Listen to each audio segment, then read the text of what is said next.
thing, so Yeah. Tim is representing her. For those of you that don't know me, I'm Tim Abbott. My mother, like I said, was Diane Abbott, and my grandmother and grandfather are Dorothy and Marion Millis. But my mother wanted me to tell this story because it's a story that we had always talked about how Mom Millis she would keep these little bits of soap when she would get finished with it and keep it in a glass on the back of the sink. And she would use it to wash things with or whatever else.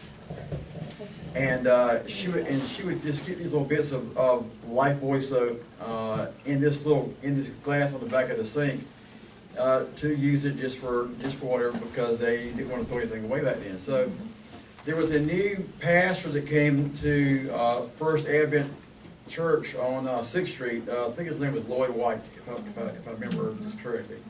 And so he came by to see the various members of the church, and he stopped by to see her. And as our family always do, we always want to ask if you want something to drink or whatever else. So Mom Millis offered him some tea. He said, "Sure, I'll take some tea." So she gave him a glass of tea, and they talked for a little while, and he got up and left. And as she went back to the kitchen to pour out the remaining what was left in the glass, she realized that the glass that she had given him of the iced tea was the one that she had kept the Lifebuoy soap in. So she said that she knows that he probably thought that was either the oddest tasting tea he'd ever seen, but that was one of the stories that my mother had always talked about. That's one of them there. She also is,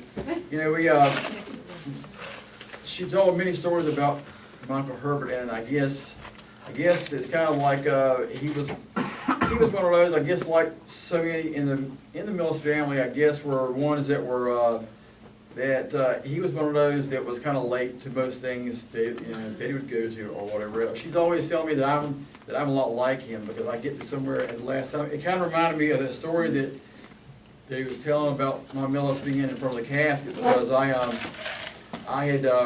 had gone to a wedding of a friend of mine, and it was up in Winston-Salem, and so I got there late as usual. And as I'm getting there, I'm starting to go down the aisle, and when I look behind me, the bride is right behind me, and they're trying to take pictures of her, and I'm right behind her. When I told my mother that, she said, "That's just like Herbert," because they used to ride together.